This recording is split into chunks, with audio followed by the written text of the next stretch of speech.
Welcome to revision set 3 AI class 10 CBSE video. अब ये हम लोग का जो रिवीजन सीरीज़ चल रही थी उसका आखिरी सेट है और मोस्ट इम्पॉर्टेंट पार्ट भी है, क्योंकि इसमें हम लोग जो लास्ट के चैप्टर्स हैं उनसे रिलेटेड क्वेश्चंस को देखेंगे। For example let's see what is train test split, यानी कि ट्रेन टेस्ट स्प्लिट। ये क्वेश्चन आ सकता है कि ये कहाँ पे यूज़ होता है और ट्रेन टेस्ट स्प्लिट है क्या। तो जैसे कि आपको नाम से पता चल रहा है कि ट्रेन यानी कि ट्रेनिंग देना और टेस्ट उसी को ट्रेनिंग देने के बाद टेस्ट लेना, और स्प्लिट मतलब होता है डिवाइड करना। तो ये कहाँ पे यूज़ होगा? The train test split is a technique for evaluating the performance of a machine learning algorithm. तो जो एआई मॉडल क्रिएट करते हैं, जब क्रिएट करने के बाद अब हमें चेक करना है कि वो कितना अच्छा काम कर रहा है, तो वहाँ पे ट्रेन टेस्ट स्प्लिट का यूज़ करते हैं। तो इसमें हम क्या चेक करें? Performance of machine learning algorithm. तो जो मशीन लर्निंग एल्गोरिथम उस मॉडल में दिया गया है वो कितना सीख पा रहा है, कितना सही से काम कर रहा है। It can be use for any supervise learning algorithm. Supervise learning algorithm मतलब वहाँ पे होता है जहाँ पे पहले मशीन को ट्रेन देने वाला एक सुपरवाइज़र होता है जो ट्रेनिंग देता है और उसके बाद वही टेस्ट भी लेता है। तो इसलिए इसको कहते हैं सुपरवाइज लर्निंग एल्गोरिथम। तो train test split supervised learning algorithm से रिलेटेड है। The procedure involves taking a data set, huge collection of data. जो डाटा एक्विजिशन में हमने जितना डाटा कलेक्ट किया है, तो उसमें से हम लोग पूरा डाटा से ट्रेन नहीं करेंगे, बल्कि उसमें से कुछ रैंडम डाटा निकाल लेंगे टेस्ट करने के लिए। तो यानी कि इसको डिवाइड करते हैं, dividing it into two subsets, the training data set and the testing data set. The train test procedure is appropriate when there is a sufficiently large data set available. तो ट्रेन टेस्ट प्रोसीजर वहाँ पे हम कर सकते हैं जहाँ पे हमारे पास बहुत ज़्यादा डाटा सेट है, ताकि हम उसमें से ज़्यादातर को यूज़ कर सकें ट्रेनिंग देने के लिए और कुछ से हम लोग ले सकें उसका test. Major part is use for training and the smaller part is use for testing. We can call it is almost 80% and 20% ratio. So here you can see in this diagram. तो सबसे पहले algorithm पहले create होता है, और algorithm क्या है? ये स्टेप बाय स्टेप इंस्ट्रक्शंस होते हैं किसी प्रॉब्लम को सॉल्व करने के लिए। तो वही एल्गोरिथम से हम क्रिएट करते हैं मॉडल, यानी कि वो प्रोग्राम जो पूरा जो एल्गोरिथम का कलेक्शन बनके जो हमारा प्रोग्राम क्रिएट होता है जो इस प्रॉब्लम को सॉल्व करेगा, दैट इज़ कॉल्ड मॉडल। लेकिन ये एआई का प्रोग्राम है और अभी ये अपने आप से तब तक ये सॉल्व नहीं कर पाएगा जब तक कि इसकी ट्रेनिंग नहीं हो जाती है। तो पहले तो ये जो मॉडल होगा ये अनट्रेन्ड मॉडल होगा। अब इसको ट्रेनिंग देने के लिए हमें डाटा सेट की रिक्वायरमेंट होती है। इस डाटा सेट को हम दो पार्ट में डिवाइड करते हैं। One is called training set, second is called test set. तो आप देख सकते हैं ग्रे कलर का जो है that is huge collection of data set, उसको दो पार्ट में डिवाइड कर दिया गया। अब ट्रेनिंग सेट से क्या कर रहे हैं? हम मॉडल को ट्रेन कर रहे हैं और मॉडल फिट हो रहा है, बल्कि हम मॉडल को फिट बना रहे हैं अनट्रेन्ड को। तो पहले उसकी ट्रेनिंग होगी और फिर टेस्ट सेट से हम ट्रेनिंग सेट से भी कुछ डाटा निकाल रहे हैं और टेस्ट सेट से भी कुछ डाटा ले रहे हैं, और इसके थ्रू हम अपने मॉडल को टेस्ट कर रहे हैं। यानी कि जब टेस्टिंग की जाती है तो कुछ ट्रेनिंग सेट से किया जाता है डाटा को लेके कि वो एटलीस्ट वो ट्रेनिंग सेट को वो सही से इवेल्युएट कर पा रहा है कि नहीं, और फिर टेस्ट सेट वो होता है जो कि बिल्कुल टोटली अननोन होता है मॉडल के लिए, और दोनों से चेक किया जाता है। This is the concept of trained and test split. Now let's see second topic, and this question is also related to the first train test split data only. So the question is, problem comes due to using same data in building the model and for testing it. तो अगर हम test करने के लिए अलग से data set का use ना करें, बल्कि हम उसी डाटा सेट का यूज़ करें जिससे कि हमने मॉडल को बनाया है और मॉडल को ट्रेन किया है, तो जो प्रॉब्लम आएगी उस प्रॉब्लम को क्या बोलेंगे? So the options are under fitting, data bias, confusion matrix और ओवर फिटिंग। तो अंडर फिटिंग उस केस में होता है जब मॉडल ना ही वो टेस्टिंग जो ट्रेनिंग वाले डाटा को पहचान पा रहा है, ना ही टेस्टिंग डाटा पे कर पा रहा है, यानी कि दोनों केस में ही फेल हो रहा है। डाटा बायस मतलब होता है कि मॉडल को हमने बायस डाटा से उसको ट्रेन किया है और ये प्रॉब्लम हमारा इससे रिलेटेड नहीं है डाटा बायस का। कन्फ्यूजन मैट्रिक्स तो इवेल्युएट करने के लिए होता है, कन्फ्यूजन मैट्रिक्स से तो हम इवेल्युएट करते हैं परफॉर्मेंस को, तो ये भी प्रॉब्लम नहीं है। So the answer is over fitting. तो जब हमारा मॉडल ट्रेनिंग डाटा पे तो अच्छे से काम कर पाता है, लेकिन टेस्टिंग डाटा पे वो फेल हो जाता है, यानी कि जिससे हमने ट्रेन किया था उसको तो वो पहचान पा रहा है, उस पर सही प्रेडिक्ट कर रहा है, लेकिन न्यू डाटा पे वो फेल हो जा रहा है, then this is the case of over fitting. Under fitting और गुड बैलेंस में जो यूज़ होने वाले दो टर्म्स हैं वो है वेरिएंस एंड बायस। इसको समझ लेते हैं। ओवरफिटिंग के डायग्राम में देखिए कि जो लाइन बन रही है वो बहुत ज़्यादा फ्लक्चुएट हो रही है और वो हर डाटा पॉइंट को क्या करने की कोशिश कर रहा है, पकड़ने की कोशिश कर रहा है, उसको मैच करने की कोशिश कर रहा है। तो जब हर डाटा पॉइंट से वो मैच करने की कोशिश करेगा तो वेरिएंस यानी कि वेरिएशन बहुत ज़्यादा आएगा। तो ओवरफिटिंग में हाई वेरिएंस होता है यानी कि बहुत ज़्यादा फ्लक्चुएशन होता है। और अंडर फिटिंग का केस में क्या होता है कि उसको डाटा से कोई मतलब नहीं, वो अपनी नाक की सीध में चलता जा रहा है। अब इस केस में बायस मतलब होता है जो उसने ठाना हुआ है उसी हिसाब से उसी ट्रेंड में वो चलेगा। तो इसमें बायसनेस बहुत ज़्यादा है और ओवर फिटिंग में वेरिएंस ज़्यादा है और अंडर फिटिंग में हाई बायस है। तो जो गुड बैलेंस होता है उसका बायस भी कम होगा और वेरिएंस भी कम होगा। Question number 3. Which can't be used to evaluate a model where number of observations in each class is not equal? तो अब ये ऑप्शन आपको समझ में आ रहा होगा, लेकिन यहाँ पे जो क्वेश्चन पूछ के आ रहा है इसको समझना पहले आपको पड़ेगा। और इस चीज़ के लिए क्योंकि ये पूरा लैंग्वेज सीबीएसई के पीडीएफ से ही है तो आपको ये समझना होगा कि ये कहना क्या चाह रहा है।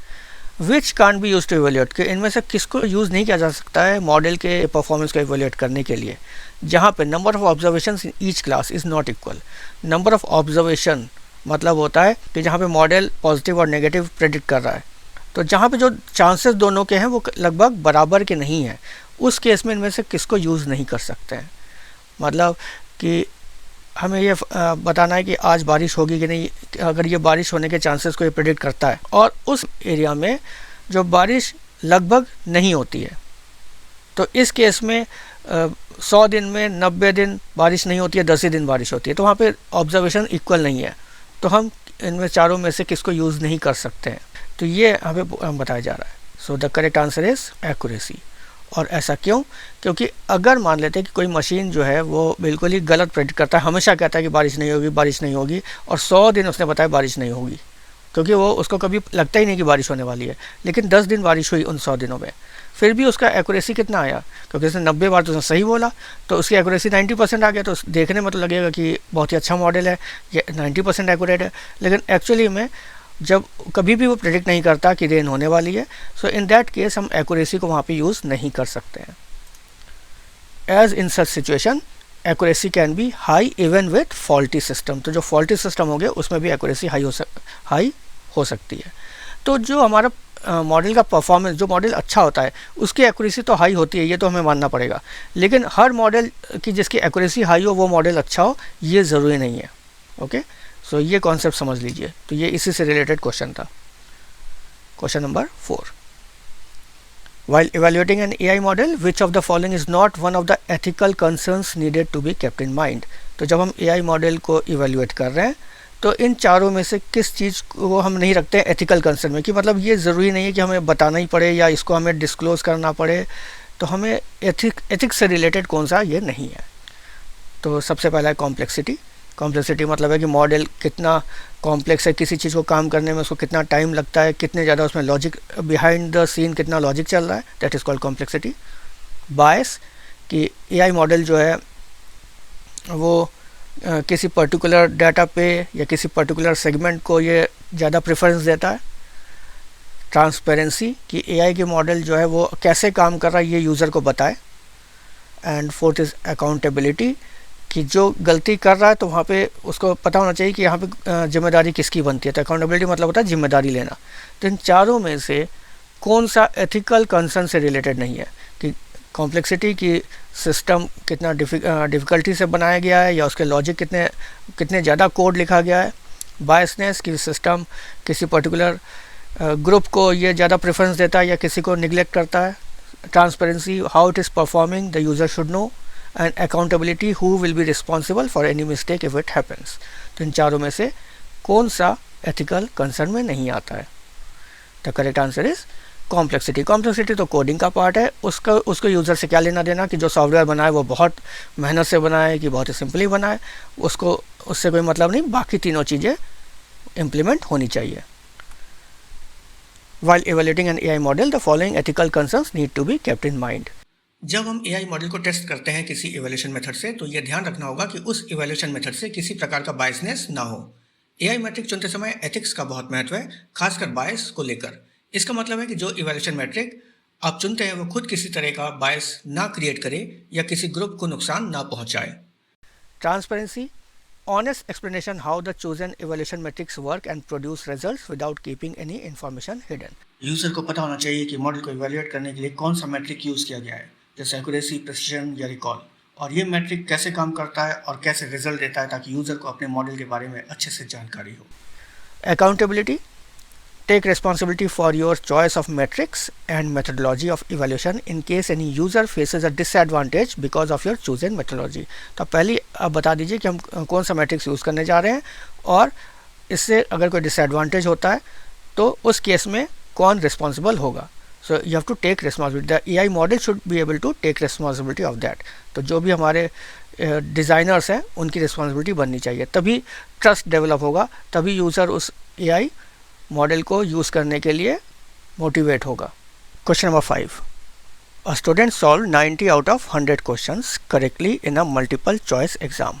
What is the error rate of the students answers. तो अब इसको हम एआई मॉडल के बजाय हम एक स्टूडेंट को मान लेते हैं कि जिसने 100 में से 90 आंसर सही से उसने कैलकुलेट कर लिया. तो इसमें एरर रेट कितना आएगा. तो एरर रेट अगर कैलकुलेट करना होगा, विल इट बी 10%, 9%, 8% और 11%. The answer is 10%. And how it is calculated. तो पहले आप निकालिए एरर. 100 में से 90 सही थे तो 10 एरर हुआ, और यानी कि 100 में से 10 गलत. So it is very simple. The answer is 10%. Question number 6. In a spam email detection system. तो जो ये डिटेक्ट कर रहा है कि ईमेल स्पैम है कि नहीं, out of 1000 emails receive 300 are spam. The system correctly identifies 240 spam emails as spam. तो इस केस में क्या हुआ, ईमेल 240 ईमेल को सिस्टम ने सही से आइडेंटिफाई कर लिया कि वो स्पैम है. But it also marks 60 legitimate. Legitimate मतलब होता है जो कि स्पैम नहीं है. लेजिटिमेट मतलब जो कि लीगल है, जो कि फेक नहीं है. तो वो ईमेल को भी उसने स्पैम बोल दिया. तो what is the precision of the system. यहाँ पे प्रेसिशन कैलकुलेट करना है. तो आप वीडियो को यहाँ पे पॉज कर लीजिए और पहले आप अच्छे से क्वेश्चन को समझ के इसके प्रेसिशन को कैलकुलेट करिए. प्रेसिशन के इसके लिए आपको फॉर्मूला पता होना चाहिए.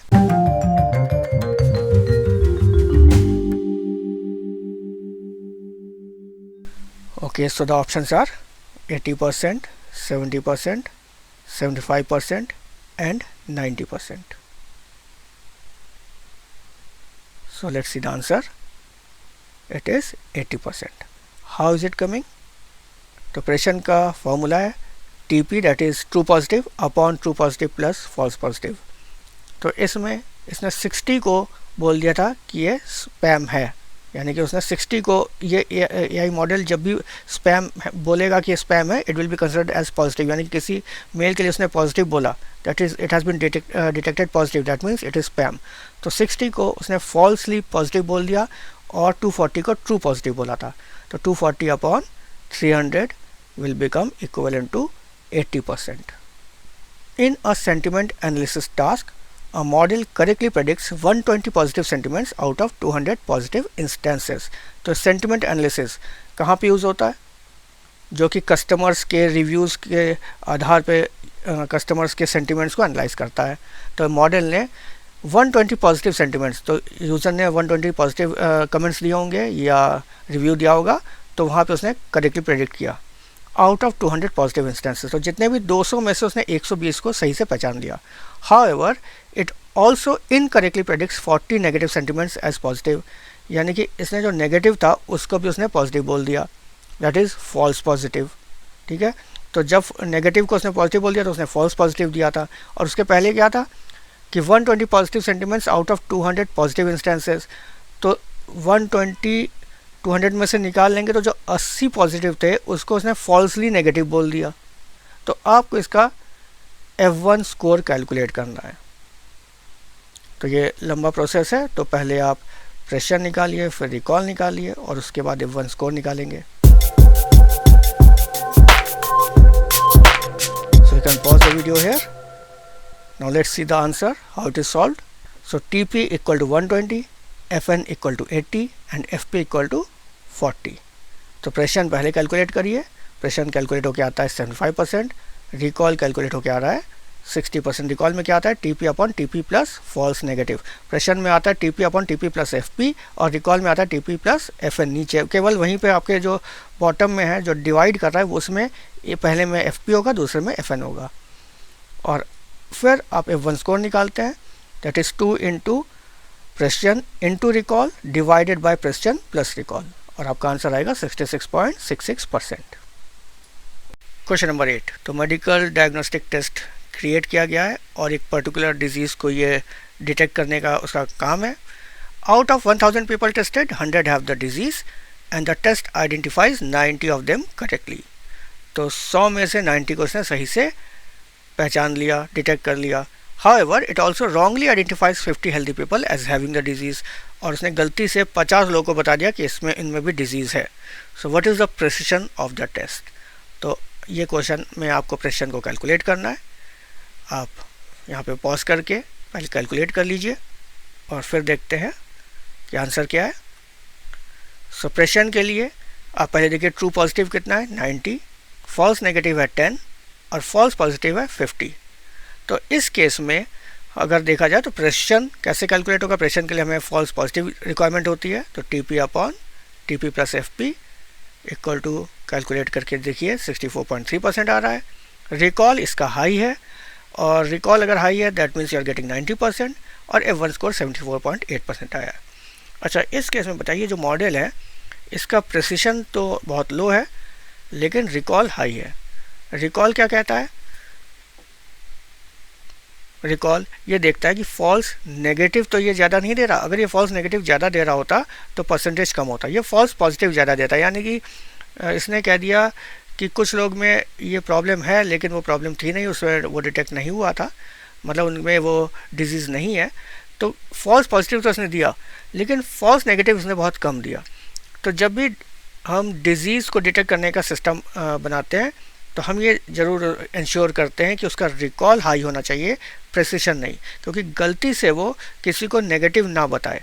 तो फॉल्स नेगेटिव कम होना चाहिए, और फॉल्स पॉजिटिव अगर थोड़ा बहुत ज़्यादा होता है तो it can be taken care of, और उसका क्योर होगा, उसको जांच की जाएगी तो बेटर ही है, उसके लिए कोई नुकसान नहीं है। लेकिन अगर फॉल्स नेगेटिव दे देगा तो वो ज़्यादा प्रॉब्लमेटिक हो जाता है। सो क्वेश्चन नंबर 9, यहाँ पे असर्शन और रीजनिंग क्वेश्चन है। Assertion is accuracy is an evaluation metric. Assertion में कहा जा रहा है कि एक्यूरेसी एक इवैल्यूएशन मेट्रिक है that allows you to measure the total number of prediction a model gets right. तो एक्यूरेसी में ये बताता है कि मॉडल कितनी बार सही प्रेडिक्शन कर रहा है। और reasoning, the accuracy of the model and the performance of the model is directly proportional and hence better the performance of the model the more accurate are the predictions.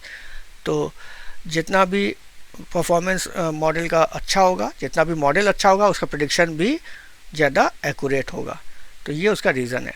तो accuracy is an evolution metric. तो accuracy भी एक तरीके का evolution matric है जो ये major करता है कि मॉडल कितनी बार सही से प्रेडिक्ट कर रहा है चीज़ों को, और इसका रीज़न दिया हुआ है। So options are both A and R are true and R is the correct explanation for A. Both and second is both A and R are true but not correct explanation. A is true but R is false. A is false but R is true. तो इन चारों में से कौन सा option आपको लगता है कि ये सही होगा? Let's see the answer. The first one is correct. और इसमें कोई इसमें कन्फ्यूजन नहीं है कि एक्यूरेसी और परफॉर्मेंस होता है वो हैंड इन हैंड होता है। बस केवल हमें ये देखना है कि उनका जो ऑब्जर्वेशन केसेस है वो इक्वल होने चाहिए, ऑलमोस्ट इक्वल होने चाहिए। अच्छा, क्योंकि इस रीजनिंग में देखिए आपने जो सेकंड लाइन देखिए लिखा है कि better the performance of the model the more accurate are the predictions. तो ये परफॉर्मेंस हाई होगा तो एक्यूरेसी हाई होगी, लेकिन ये यहाँ पे ये नहीं लिखा कि better the accurate the better the performance. तो एक्यूरेसी से परफॉर्मेंस डायरेक्टली रिलेटेड हो नहीं हो ये ज़रूरी नहीं है, लेकिन परफॉर्मेंस एक्यूरेसी रिलेटेड है। परफॉर्मेंस हाई होगा तो एक्यूरेसी तो हाई होगा ही। So in that sense both the statements are true and it is correct explanation. Next question, identify which metrics is to be use in the following cases and why. अब यहाँ पे 5 cases हैं और आपको बताना है कि इसमें से कौन सा प्रेसिशन या रिकॉल को ज़्यादा प्रेफर करेंगे। तो ईमेल स्पैम डिटेक्शन, यानी कि फॉल्स पॉजिटिव मतलब कि कोई मेल आपका इम्पॉर्टेंट है, उसको उसने स्पैम में भेज दिया, और फॉल्स नेगेटिव मतलब कोई स्पैम है, उसको आपके मेल में भेज दिया। तो इस केस में प्रेसिशन मतलब है कि हम चाहते हैं कि वो फॉल्स पॉजिटिव कम हो, और रिकॉल मतलब है कि हम चाहते हैं कि फॉल्स नेगेटिव कम हो। तो कौन सी चीज़ कम होनी चाहिए? In the case of email spam detection, false positive is harmful, यानी कि आपका इम्पॉर्टेंट मेल अगर स्पैम में चला जाता है तो आपको 2-3 घंटे बाद पता चलता है कि वो वहाँ पे पड़ा हुआ है। जैसे कि कोई आपकी OTP आई और वो स्पैम में चला गया, अब वो OTP आपको मिला ही नहीं, आप घूम फिर के आए और बाद में आपको OTP जब आपको OTP मिला तो आप उस OTP को यूज़ नहीं कर पा रहे हैं। तो false positive is harmful, that's why we will use precision here. Second, cancer diagnosis. Cancer को हमें डायग्नोस करने वाला सिस्टम है, और ये फॉल्स पॉजिटिव बता रहे हैं, यानी कि किसी के अंदर हो सकता है कि वो चांसेस हैं, तो उसने बता दिया कि यहाँ पे कैंसर के चांसेस है, इसमें कैंसर है। और दूसरा केस है कि पेशेंट आया और उसको बता दिया कि नहीं, इट इज़ नेगेटिव, कैंसर नहीं है। तो कौन सा ज़्यादा यहाँ पे हार्मफुल होगा, और इसलिए हम उस चीज़ को देखेंगे कि वो जो चीज़ हार्मफुल है हमें उस मेट्रिक एवोल्यूशन को लेना है। तो कैंसर डायग्नोसिस केस में false negative is harmful, that's why we will use recall. Legal cases, that is innocent until proven guilty. तो legal cases में एक AI सिस्टम है जो innocent को guilty बता देता है और दूसरा जो guilty को innocent बता देता है।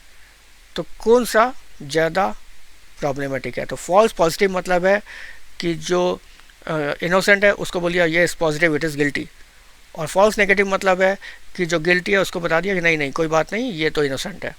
तो लीगल केसेस में हमें किस चीज़ को प्रेफरेंस मिलेगी? फॉल्स पॉजिटिव इज़ हार्मफुल, कि कहते हैं कि बहुत सारे जो गुनाहगार हैं वो छूट जाए लेकिन कोई बेगुनाह को सज़ा नहीं मिलनी चाहिए। So the same case comes here, that false positive is harmful equal to precision is more important. Fraud detection, तो कोई ट्रांजेक्शन हुआ और यहाँ पे हमारा जो सिस्टम है वो उसको कहता है कि ये फ्रॉड है, तो बार बार वो कहता है सारे ट्रांजेक्शन को, कई ट्रांजेक्शन को ये फॉल्सली बताता है फ्रॉड है। और अगर ये इसी का उल्टा हो जाए कि कई ट्रांजेक्शन को फॉल्सली बताता है कि फ्रॉड नहीं है, तो which is more dangerous? So the right answer is false negative is harmful, that's why we will use recall here. Safe content filtering like kids YouTube, तो सेफ कंटेंट फिल्टरिंग, तो अगर positive बोल रहा है that means कि it is safe, और negative बोल रहा है तो जो सेफ़ है उसको भी उसने हटा दिया वहाँ से। ओके, तो सेफ कंटेंट फिल्टरिंग में कौन सा ज़्यादा हार्मफुल होगा, फॉल्स पॉजिटिव या false negative? So the false positive is harmful and that's why we will be using precision here. तो अगर इनमें से कहीं पे भी कोई कन्फ्यूजन है तो आप उसको आप कमेंट बॉक्स में डाल सकते हैं, then I will explain that part in more detail. Okay, question number 11, which one is not an example of image processing? तो इन चारों में से इमेज प्रोसेसिंग का एग्जाम्पल कौन नहीं है? रीस्केलिंग, जब हम इमेज का साइज बढ़ा रहे हैं। ऑब्जेक्ट डिटेक्शन, जब ऑब्जेक्ट डिटेक्ट किया जा रहा है कि कौन सा ऑब्जेक्ट है। करेक्टिंग ब्राइटनेस या चेंजिंग टोन्स, टोन्स होता है कि थोड़ा सा ग्रे टोन दे दिया या ग्रीन टोन दे दिया, तो हल्का सा कलर का जो इफ़ेक्ट आता है तो उसमें ऐड करना। तो इन चारों में से किसको हम इमेज प्रोसेसिंग में नहीं रखते हैं, बल्कि हम उसको और एडवांस लेवल में रखते हैं, that is called computer vision. So which one is not an example of image processing? So object detection is not part of image processing. Image processing is mainly focused on processing the raw input images to enhance them or preparing them to do other tasks. तो image processing में बहुत ज़्यादा कुछ नहीं होता है, बल्कि colour का करेक्शन हो जाता है, थोड़ा सा बेटर कर दिया जाता है, ना कि बिल्कुल ही उसको लेके हम उसको प्रोसेस करके फाइंड आउट करें कि उस इमेज में कौन सी चीज़ है, या उस इमेज से हम रिकोगनाइज़ करें या फेस रिकोगनाइज़ करें। ये सब एडवांस में आता है, AI के अंतर्गत आता है। तो focused on processing the raw input, तो रॉ इनपुट है उसको प्रोसेस करके उसको थोड़ा एनहांस करने को बोलते हैं image processing. Question number 12. What uses optical character recognition to see the image and augmented reality to overlay an accurate translation? तो इनमें से कौन सा ऑप्टिकल कैरेक्टर रिकॉग्निशन यूज़ करता है? ऑप्टिकल कैरेक्टर रिकॉग्निशन यानी कि जो कैरेक्टर है उसको पहचानता है. तो इन चारों ऑप्शन में कौन सा यूज़ होगा? Face filters, self driving cars Google translate और मेडिकल इमेजिंग। तो ये चारों ही कंप्यूटर विजन के पार्ट हैं जो कंप्यूटर विजन के एग्जांपल्स हैं।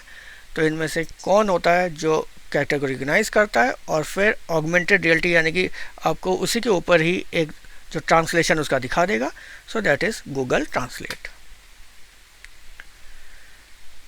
Next, object detection is the process of, और क्योंकि कंप्यूटर विजन में बहुत डिस्क्रिप्टिव क्वेश्चंस नहीं आएंगे लेकिन उसका जो पढ़ने वाली चीज़ें उसमें बहुत ज़्यादा डिस्क्रिप्टिव चीज़ें हैं, तो उसमें से ऑब्जेक्टिव पार्ट कैसे बन सकते हैं। देखिए, object detection is the process of identifying what object is present, finding instance of real world object, giving each pixel a label, assigning N input image one label. तो ये चारों ऑप्शंस देख के आप सोचिए कि कौन सा आपको लगता है कि सही होगा। The correct answer is finding instance of real world object. तो ऑब्जेक्ट डिटेक्शन में जो ऑब्जेक्ट है उसको पहचानना कि ये जो ऑब्जेक्ट दिखाई पड़ रहा है, ये गाड़ी है, कार है, साइकिल है, ह्यूमन बीइंग है, तो रियल वर्ल्ड में वो ऑब्जेक्ट क्या है, दैट इज ऑब्जेक्ट डिटेक्शन। अब सबके जरा डेफिनेशन देख लेते हैं जो कि सीबीएसई के पीडीएफ में है। The image classification problem is the task of assigning N input image one label from a fix set of categories. तो कई कैटेगरीज दी हुई है, एप्पल, बनाना, मैंगो, गुआवा। तो इस कैटेगरीज में से उसने फल को पहचान के उसको बता दिया कि ये जो फल है वो कौन सी कैटेगरी को बिलोंग करता है। So this is called classification. Classification plus localization, उस ऑब्जेक्ट को तो पहचान ही रहा है, प्लस वो किस पूरे इमेज के अंदर वो ऑब्जेक्ट किस जगह पे उसको ब्लॉक के अंदर दिखाने को बोलते हैं classification plus localization. This is the task that involves both process of identifying what object is present in the image and at the same time identifying at what location that object is present. Location मतलब उस image में किस location पे वो object है। So classification plus localization, और ये दोनों चीज़ें ध्यान रखिएगा, ये single objects के ऊपर ये काम करते हैं। It is used only for single objects. तो multiple objects के लिए क्या होगा, object detection and instance segmentation. तो पहले तो ये चारों को एक बार नीचे जो एग्जांपल दिया जल्दी से समझ लेते हैं। पहले में जो बिल्ली की फ़ोटो है उसको ये अगर इमेज आइडेंटिफाई करके बता देगा ये कैट है, तो क्लासिफिकेशन।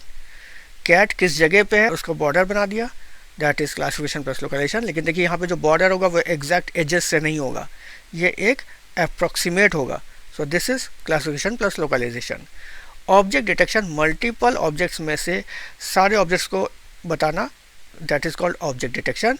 और बिल्कुल ही एजेस से कर देना, यानी कि हर पिक्सल को असाइन कर देना कि ये पिक्सल जो है वो किसका पार्ट है और किसका पार्ट नहीं है, that is instance segmentation. Segmentation मतलब होता है उसको अलग कर देना। तो इंस्टेंस जो जिसको ढूंढ रहे हैं उसको बाकी इमेज से अलग कर दिया। So object detection is the process of finding instances of real world objects such as faces, bicycles and buildings in images और वीडियोस। तो ये जो बोल्ड पोर्शन चीज़ें हैं उनको दिमाग में रखिएगा, उनको लर्न कर लीजिए अच्छे से, ताकि आप कोई कंफ्यूज ना हो जब इस तरीके के क्वेश्चन आए। वो जो ऑब्जेक्ट है वो किस कैटेगरी को बिलोंग करता है, इसके लिए वो लर्निंग एल्गोरिथम का यूज़ करके फीचर्स को एक्सट्रैक्ट करता है। फीचर्स एक्सट्रैक्ट मतलब कि जो जो इंपॉर्टेंट फीचर्स है, जो उसके कैरेक्टरिस्टिक्स हैं, जिससे पता चलता है कि वो ऑब्जेक्ट कौन सी कैटेगरी को बिलोंग करता है, तो ये चीज़ वो सीखता है और उसी से वो आइडेंटिफाई करता है। Instance segmentation, it is a process of detecting instances of the objects, giving them a category and then giving each pixel a label based on that। तो यहाँ पे बोल्ड ये होना चाहिए, यहाँ पे बोल्ड नहीं है, आप इसको खुद ही अंडरलाइन कर लीजिए या कहीं लिख लीजिए, giving each pixel a label based on that। A segmentation algorithm takes an image as input and outputs a collection of regions। यहाँ पे segments यानी कि regions हैं कि कितना एरिया उस ऑब्जेक्ट को बिलोंग करता है। सो पहले दो है क्लासिफिकेशन प्लस लोकलाइजेशन, ये सिंगल ऑब्जेक्ट के लिए, object detection and instance segmentation ये मल्टीपल ऑब्जेक्ट्स के लिए है। Question number 15, it is a simple mathematical operation that is fundamental to many common image processing operators. तो इमेज प्रोसेसिंग करने के लिए जो अलग अलग ऑपरेटर यूज़ होते हैं, ब्लर करना, कंट्रास्ट बढ़ाना, ब्राइटनेस करना, इसके लिए जो मैथमेटिकल ऑपरेशन है उसका क्या नाम है। तो आप चारों ऑप्शन देखिए पहले, मैट्रिक्स, पाइथन, स्टैटिस्टिक्स, कन्वोल्यूशन। तो इन चारों में से कंप्यूटर विजन या इमेज से रिलेटेड कौन सा फंक्शन है, कौन सा टर्म आपने पढ़ा है। तो इसका आंसर है कन्वोल्यूशन, और आपने ये पढ़ा होगा कन्वोल्यूशन न्यूरल नेटवर्क, जो कि कंप्यूटर विजन में यूज़ होता है। तो convolution is simple mathematical operation that is fundamental to many common image processing operators. Question number 16, tool that helps in the automatic detection of emotions when a customer interact with the product, service or brand. अब पहली बात तो ये जो question अब हमारा आया ये किस से रिलेटेड है? यहाँ पे ये इमोशंस, कस्टमर के इंटरेक्शंस को पढ़ के इमोशन को समझना, ये आता है एनएलपी में, यानी कि हम लोग अब कंप्यूटर विजन से एनएलपी पे पहुँच चुके हैं। तो इन चारों ऑप्शन देखिए, text classification, machine translation, sentiment analysis या text summarization. The answer is sentiment analysis. और यहाँ पे जो क्वेश्चन नंबर 17 है, that is identify the application. तो न्यूज़ आर्टिकल दिया गया है और मल्टीपल कैटेगरी दिखा रहा है, फूड, स्पोर्ट्स, पॉलिटिक्स। तो ये एप्लीकेशन किससे रिलेटेड है? Text classification, machine translation, sentiment analysis और टेक्स्ट समराइजेशन। समराइजेशन मतलब होता है कि कोई डिटेल में कोई चीज़ लिखी गई है और उसको कंडेंस कर दिया, उसकी समरी क्रिएट कर दी। So the correct answer for this is text classification, यानी कि टेक्स्ट को क्लासीफाई करना कि वो किस कैटेगरी को बिलोंग करता है। सेंटिमेंट एनालिसिस, आइए समझ लेते हैं क्या है। Is a tool to express an opinion whether the underlying sentiment is positive, negative और न्यूट्रल। तो जो कस्टमर का जो सेंटिमेंट है, जो भी उसने रिमार्क दिया है, उसको समझना कि वो पॉजिटिव है कि नेगेटिव है कि न्यूट्रल है। ये कंपनी यूज़ करती है अपने कस्टमर्स के सेटिस्फेक्शन लेवल को चेक करने के लिए। Second, text classification is a tool which classifies a sentence और डॉक्यूमेंट कैटेगरी वाइज। तो कोई जो डॉक्यूमेंट है वो किस कैटेगरी को बिलोंग करेगा। टेक्स्ट क्लासिफिकेशन जनरली यूज़ हो रहा है टेक्स्ट के लिए, not for videos etcetera. This process classifies the raw text into pre defined groups और कैटेगरीज। तो पहले से जो ग्रुप्स क्रिएट किए गए हैं, यहाँ पे जो कीवर्ड्स को पढ़ेगा और फिर ये डिसाइड करेगा कि ये जो डॉक्यूमेंट है वो किस कैटेगरी में जाना चाहिए। Next is keyword extraction. Keyword extraction मतलब जो कोई एसे है या कोई टॉपिक है, उसके अंदर कौन सा वर्ड बहुत इंपॉर्टेंट रोल प्ले कर रहा है। Keyword extraction is a tool that automatically extracts the most used important words and expression from a text. It can give valuable insights into a people's opinions about any business on social media. तो keywords जो होते हैं वो आपको valuable insights देते हैं। insight देते हैं मतलब hidden information into people's opinion about any business on social media. Customer service can be improved by using a keyword extraction tool. तो तीन चीज़ें NLP के हम यूजर्स में देख सकते हैं, sentiment analysis, text classification, keyword extraction. इसके अलावा होता है वर्चुअल असिस्टेंट, वो भी एनएलपी को यूज़ करते हैं। Now let's see different stages of natural language processing. तो stages of natural language processing को आप अच्छे से समझ लीजिए, अच्छे से लर्न कर लीजिए। Lexical analysis, syntactic, semantic, discourse integration, pragmatic analysis. तो कोई भी अगर उसको टेक्स्ट मिलता है तो सबसे पहले वो लेक्सिकल एनालिसिस करेगा। लेक्सिकल एनालिसिस मतलब उसके जो वर्ड्स लिखे गए हैं उनको समझेगा कि वर्ड्स हैं और ये वर्ड्स डिक्शनरी में एग्जिस्ट करते हैं कि नहीं। सिंटैक्टिक मतलब वो जो भी सेंटेंस का ऑर्गेनाइजेशन है वो ग्रामर के रूल्स को फॉलो कर रहा है कि नहीं। सिमेंटिक, जब वो ग्रामर को भी पास कर लेगा फिर ये सिमेंटिक पे आएगा कि जो भी ग्रामर तो ठीक है, जब सेंटेंस लिखा गया, लेकिन क्या उसका मीनिंग सही से निकल के आ रहा है कि नहीं। That is semantic analysis. Fourth, कोई सेंटेंस हो सकता है कि जैसे ही वॉज गोइंग देयर, अब ये सेंटेंस भी सही है, मीनिंग भी है, लेकिन पूरी तरीके से इसका मीनिंग क्लियर नहीं हो पा रहा। तो इसके लिए पैराग्राफ के पहले के लाइंस को देखेगा और कनेक्शन एस्टेब्लिश करके चेक करेगा कि क्या उसकी मीनिंग अब निकल रही कि नहीं। एंड फाइनली प्रैग्मेटिक एनालिसिस होता है कि उस चीज़ को पढ़ के जो रियल वर्ल्ड सिनेरियो में उसका जो मीनिंग निकलता है उसके साथ उसको मिला देना। प्रैग्मेटिक एनालिसिस मतलब कि जो चीज़ निकल के आ रही, जो चीज़ सामने दिख रही है, not only that but how it is related to the real world. कहीं ऐसा तो नहीं कि रियल वर्ल्ड में उसका मीनिंग कुछ अलग निकले। That is pragmatic analysis. तो ये 5 स्टेप्स को समझते हैं। लेक्सिकल एनालिसिस में the quick brown fox jumped over the lazy dog, ये सेंटेंस है उसको क्या कर दिया, अलग अलग टोकन्स में या अलग अलग वर्ड्स में डिवाइड कर दिया। This is lexical analysis. Then syntactic analysis, that is parsing. The quick brown jumped fox over the lazy dog, ये रॉन्ग स्टेटमेंट है, लेकिन अब उसको सही से अगर the quick brown fox jumped over the lazy dog ये ऐसे है, this is right, so the grammar is correct. तो सिंटैक्टिक एनालिसिस में ग्रामर चेक होता है। Next, semantic analysis. In this stage, the input text is now checked for meaning and every word and phrase is checked for meaningfulness.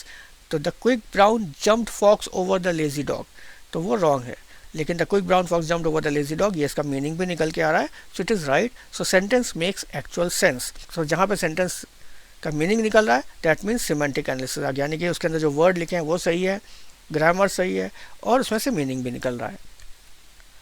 Third is actually it is fourth one, इसके पहले वाला तो हमने lexical analysis पिछले slide में देखा था. The fourth is discourse integration. It is the process of forming the story of the sentence. Every sentence should have a relationship with its preceding and succeeding sentence. तो जो line है, the quick brown fox jumped over the lazy dog, then it went into the thick bushes. तो उसके बाद jump करने के बाद वो थिक बुशेस पे चला गया. Here it means the fox. लेकिन जो अगला वाला लाइन है, the quick brown fox jumped over it, then it went into the thick bushes, तो यहाँ पे जो पहला वाला इट है समझ ही में नहीं आ रहा कि यहाँ पे इट किसके लिए बोला जा रहा है. तो वहाँ पे जो डिस्कोर्स इंटीग्रेशन ये पास नहीं हो रहा है, बल्कि पहले वाले ग्रुप में ये पास हो रहा है. Finally the pragmatic analysis. In this stage sentences are checked for their relevance in the real world. तो रियल वर्ल्ड में उसका क्या मतलब है, एक्चुअली हम उसके लिटरल मीनिंग पर नहीं जाएंगे. प्रैग्मेटिक मीन्स प्रैक्टिकल और logical. That is this step requires knowledge of the intent in a sentence. तो सेंटेंस का मतलब क्या है, किस इंटेंशन से बोला जा रहा है. It also means to discard the actual word meaning taken after semantic analysis and take the intended meaning.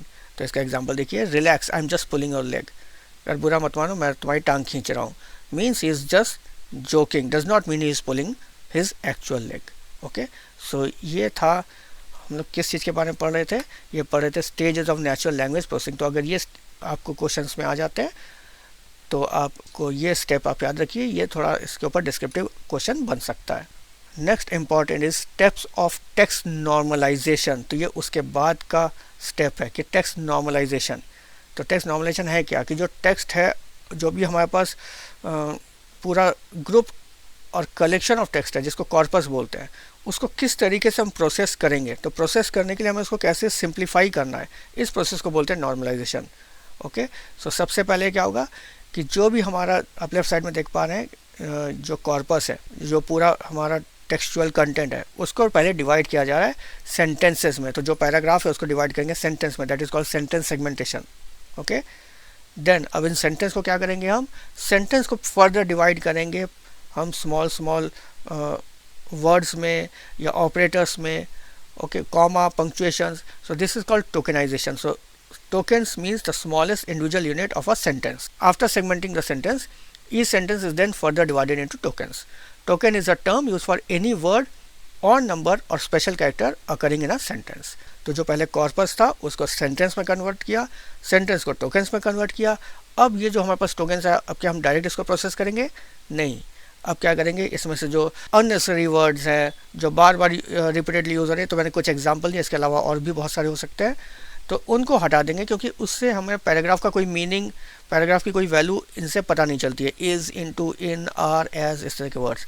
तो हमें उस जो टोकेनाइजेशन किया है उनमें से स्टॉप वर्ड्स को रिमूव कर देना है.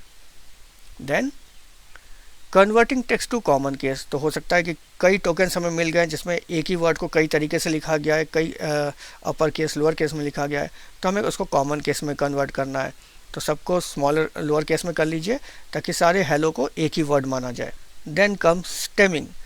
तो कुछ वर्ड, जैसे हम अब हील से रिलेटेड इतने सारे वर्ड हैं, तो हील्ड, हीलिंग, हीलर, अब ये हील से रिलेटेड वर्ड है, तो इनको हम अलग अलग नाम मान के माने कि सब हीलिंग से रिलेटेड है, यानी कि 3 बार ये वर्ड हील आया है, तो इसको आप स्टेमिंग करते हैं. तो स्टेमिंग क्या होता है, सीधा सीधा आप शुरू से या अंत से कुछ कैरेक्टर्स निकाल देते हैं.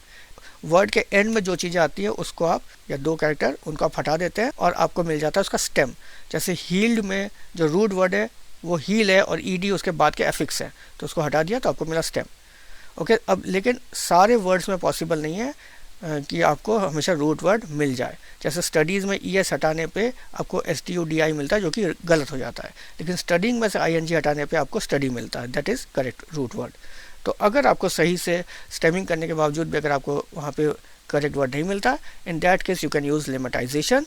लिमिटाइजेशन एक फर्दर प्रोसेस है कि जब वो आपको रूट वर्ड सही से नहीं मिल रहा है तो आप उसको डिक्शनरी से मैच करते हुए जो मॉडल है वो हमें बेटर करेक्ट वर्ड बना के देगा, यानी कि स्टडीज़ को STUDI करके बजाय आई को रिप्लेस कर देगा Y से. The difference between both of them is that in lemmatization the word we get after affix removal also known as lemma. तो लिमिटाइजेशन में जो वर्ड हमें मिलता है जिसको रूट वर्ड बोलते हैं उसको लेमा भी कहते हैं, इज़ अ मीनिंगफुल वन. तो स्टेमिंग के बाद जो हमें रूट वर्ड मिलता है वो तो स्टेम्ड वर्ड हुआ, लेकिन लिमिटाइजेशन करने के बाद जो वर्ड मिला दैट इज़ कॉल्ड लेमा. तो लेमा जो वाला जो है it is always a meaningful word, but stemmed किया हुआ word not necessary that it will always result in a meaningful word. So ये हमारे स्टेप्स थे नॉर्मलाइजेशन के। Now let's see another concept of NLP, और ये भी उसका नेक्स्ट स्टेज है। जब हमने इतने सारी चीज़ें कर ली, हमने सारे उसके वर्ड्स हमें अलग अलग निकाल लिए, अब हम बैग ऑफ वर्ड्स पे आते हैं। What is bag of words? Bag of word is a natural language processing model which helps in extracting features out of the text. तो कोई भी टेक्स्ट है उसमें से फीचर एक्सट्रैक्ट कैसे करेंगे, हमें तब पता चलता है। फीचर मतलब है कि उसमें कौन से वर्ड है जो इंपॉर्टेंस होल्ड कर रहे हैं, उस पैराग्राफ की कैरेक्टरिस्टिक्स किस वर्ड से पता चल रहा है, that is called feature extraction. और इसका यूज़ हम बैग ऑफ वर्ड से करते हैं। In the bag of words we get the occurrences of each word, हर वर्ड का अकरेंस कितनी बार आया है, कितनी फ्रिक्वेंसी है, and construct the vocabulary for the corpus. Vocabulary मतलब है जो कॉर्पस है उसमें कोई वर्ड, कौन से यूनिक वर्ड यूज़ किए गए आप उसको लिखते हैं और फिर उसकी फ्रिक्वेंसी लिखते हैं। Let's see what is a bag of word. ये देखिए आपके लेफ्ट साइड में ये पूरा कंटेंट है, उसको बैग ऑफ वर्ड्स मतलब है कि आपने सारे वर्ड्स उसमें जो है निकाल के उसकी फ्रीक्वेंसी लिख दी, that is called bag of words. Let's see the process. Okay, अब यहाँ पे देखिए, यहाँ पे 3 डॉक्यूमेंट्स हैं अबाउट द बर्ड, यानी कि पूरा जो कॉर्पस है या पूरी स्टोरी है वो ये 3 सेंटेंसेस हैं स्टोरी में, जिसमें जो पहले सेंटेंस में बर्ड कई बार आया तो बर्ड की फ्रीक्वेंसी 5 है। अब जो भी तीनों डॉक्यूमेंट में जो हमारे सारे यूनिक वर्ड्स हैं उनको आप टॉप रो में लिख देते हैं और फिर उनकी फ्रीक्वेंसी हर डॉक्यूमेंट के हिसाब से लिखते हैं। Document and sentence means same here, तो हर डॉक्यूमेंट में वो वर्ड कितनी बार आया आप उसको इस तरह से बनाते हैं, तो ये टेबल जैसे ही क्रिएट हो जाता है। It is called bag of words. Now let's see the step 1, collecting data and pre processing it. तो सबसे पहले आपको 3 डॉक्यूमेंट्स मिले, तो ये स्टेप 1 था कि आपने डाटा को कलेक्ट किया। अब स्टेप 2 क्या करना है कि आपको उसकी डिक्शनरी क्रिएट करने की, कितने वर्ड्स हैं जो कि एक बार जो रिपीट हुआ है उसको बार बार नहीं लिखना है, तो जो वर्ड्स हैं आपने उसकी डिक्शनरी क्रिएट कर दी। स्टेप 3, अब आपने पहले डॉक्यूमेंट का क्या बनाया, पहले डॉक्यूमेंट में उसकी फ्रिक्वेंसी लिखी, तो ये इसको कहलाते हैं डॉक्यूमेंट वेक्टर। मतलब अपने डॉक्यूमेंट का रो क्रिएट कर देना, यानी कि हर वर्ड के नीचे कितनी बार आया, ये हमने पहले डॉक्यूमेंट का वेक्टर क्रिएट किया। अब इसमें क्या है, now for each word in the document if it, यहाँ पे इफ़ इट के बीच में स्पेस नहीं है इसलिए समझने में दिक्कत हो रही थी। If it matches the vocabulary put 1 under it, तो अगर वो मैच कर जा रहा है तो उसके नीचे 1 लिख दीजिए। If the same word appear again increment the previously value by 1, यानी कि उसकी फ्रीक्वेंसी नोट करके जो एक्चुअल फ्रीक्वेंसी उस सेंटेंस में वो वर्ड कितनी बार आया उसको लिखना है। और स्टेप 4 क्या है, create a document vector for all the document. तो जितने भी डॉक्यूमेंट्स हैं, जितने भी सेंटेंस हैं, सबके आप जब डॉक्यूमेंट वेक्टर बना देते हैं तो ये बन जाता है आपका बैग ऑफ वर्ड्स। तो इस तरीके से हमने कंप्यूटर विजन और NLP और इवोल्यूशन इस सेट में भी हम लोग ने इंक्लूड किया, और इसके पहले हमने सेट 1 और सेट 2 दिया था जो कि इसके पहले के चैप्टर्स को इंक्लूड कर रहे हैं। तो आप इन सब को अगर एक बार पढ़ लेते हैं तो बहुत सारे क्वेश्चंस आपके पूरे सिलेबस में से कवर हो जाता है। केवल एम्प्लॉयबिलिटी स्किल्स वाला पार्ट आप रेफ़र कर सकते हैं दूसरे वीडियोस पे, जो कि मैंने यहाँ पे लिंक मेंशन किया हुआ है। तो अच्छे से पढ़िए और बढ़िया एग्ज़ाम दीजिए। All the best.